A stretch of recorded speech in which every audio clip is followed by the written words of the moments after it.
Hi there, Janet Fritz here for Galaxy Girl Creations. Welcome to my channel. Welcome to another Mixed Media Mayhem. This is the last Friday of the month, and this is a hop that we do that anyone is able to participate in. We post the inspiration early in the month, and anyone can play along. So our recipe today is messy ink background, some stamping, and no pattern paper.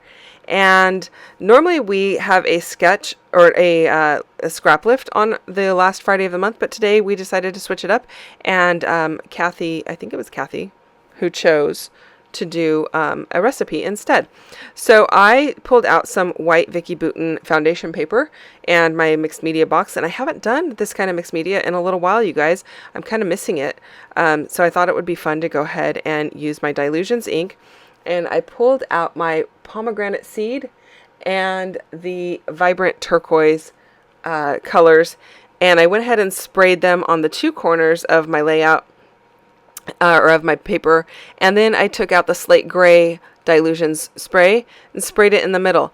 But as you can see, I'm not sure what happened here, but the gray kind of turned this weird greenish color, and I don't think it's because it mixed with the turquoise color there, because the turquoise really wasn't that close to the red, and it's still very kind of this weird greenish shade over by the red. So I wasn't sure if I was going to end up using this or even liking it.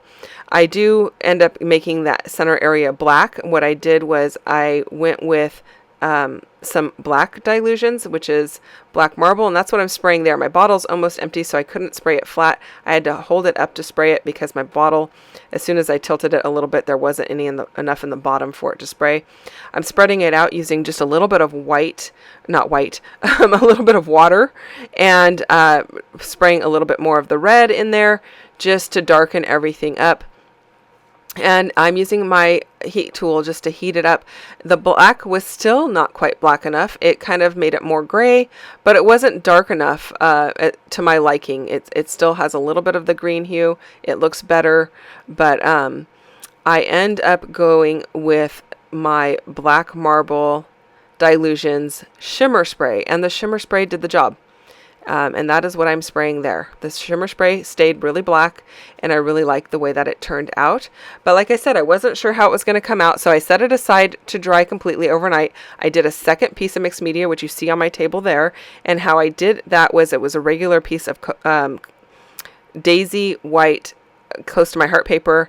I had my media mat out. I just took some ink from Catherine Pooler. I smushed it down on my media mat, sprayed it with a little water, and I picked it up with my paper. So I did it in 3 strips there. The turquoise, which is cummerbund, and the red, which is cranberry fizz, and the gray, which is twilight. So because I wasn't really sure which one of the two I was going to use, I decided to go ahead and map my photo, and then I would try it out and see. I had a piece of this red that I used I just inked it up so that I could map my photo with it. I really didn't need to ink the whole background of it. I could have just done the edges, but it is what it is. So I'm going to map my photo with that. And then you saw me use the white, but I didn't take the cummerbund blue color all the way across the white. I just tapped it on the edges, so you can see the blue when you look at the layout close up, but it's not a big part of the blue. Or the white is not completely covered with blue. And then to get my scallops like the sketch has on it, I just went and created those on my Silhouette machine. So the paper is still on my Silhouette mat, and I'm using some Liquitex acrylic ink in gold, and I am just using a paintbrush and a little bit of water to thin it out, and then I'm brushing it on. And then I decided I wanted to add a little silver as well, because the Dylusions black marble has like a silver effect to it, but the red and the turquoise had a little bit of gold in it. Actually, I'm not even sure where that gold came from, because neither one of them were sparkle spray or shimmer spray. They were just the color by itself. So I'm not sure how it got a little gold in it, but it did. It's probably because that gray turned into green, which kind of then mixed and ended up with a little bit of gold. So anyway, to add a little bit of silver, I used some Sterling Media Gloss Spray from Dina Wakley. So the color is called Sterling.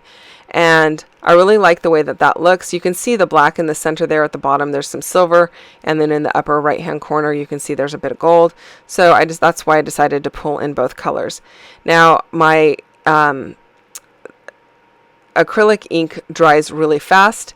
And so does the media gloss, because I didn't put it on super thick. And so I was able to go ahead and pull those strips right off of my medium, or off of my silhouette mat, and lay them on the paper to see how I liked them. So I'm also supposed to do some stamping on this layout according to the Mixed Media Mayhem recipe.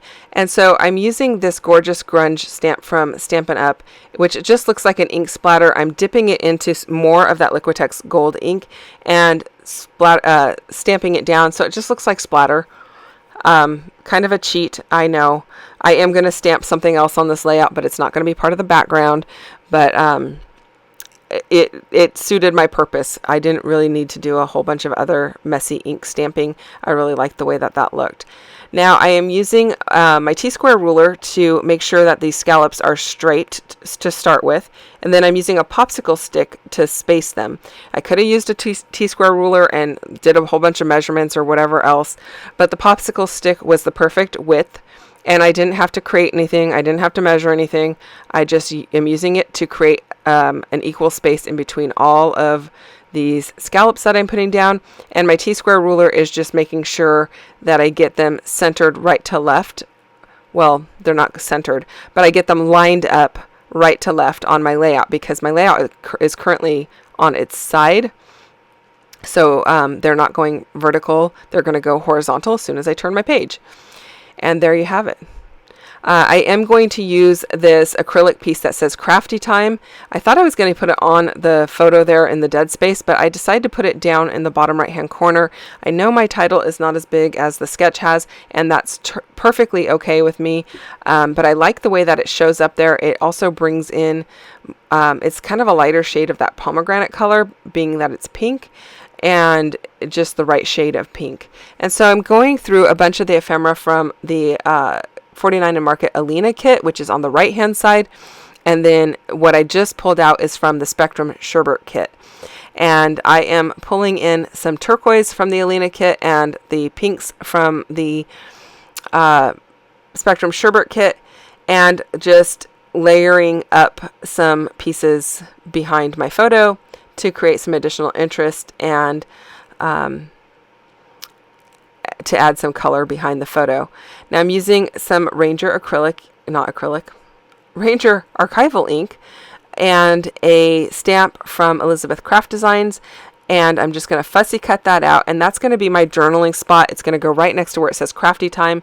There is journaling underneath the photo in the sketch, but it looks like it's on photo strips, but I didn't really want to go with the photo strips. I felt like that kind of competed with the scallops, and so I thought this worked really well. In case you were wondering why I was rubbing it on the layout, if you really rub on it, you can pick up some of that color, and I didn't want the perfect white of the paper that I stamped that stamp on to show. I wanted it to have just a little bit of a worn look, so I just picked up a little bit of that kind of black ink.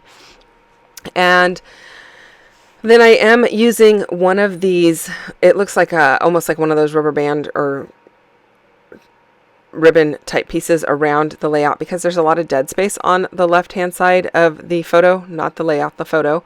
And so I'm going to use that there, and I am going to add more layers, like I said, behind my photo. The photo is actually from, I believe, 2014. It is from a scrapbooking event, my annual scrapbooking event that that I've attended for many, many years.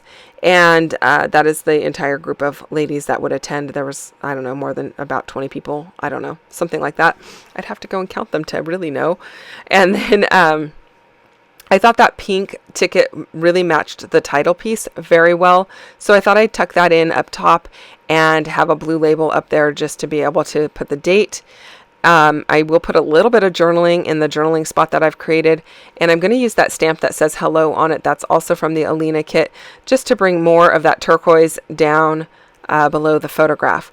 Now, you didn't get to see it, but off screen I went and I stitched all of those scallops and all the way around my layout with some gold thread. And here what I'm doing is I'm pulling the threads through the back of the layout, and then I am just putting some washi on them to hold everything in place before I cut all the excess string off. And then I'm doing the same with the corner.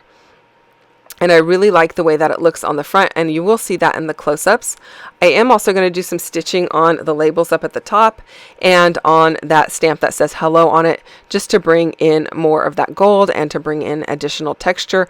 And those ones, I don't actually pull the gold thread through the back. I let the little gold threads stick out, and I'm okay with that. I don't normally do that, but I felt like this is a perfect layout to leave those threads sticking out, being the mixed media and it's messy and not 100% perfect. And so I thought that worked very well.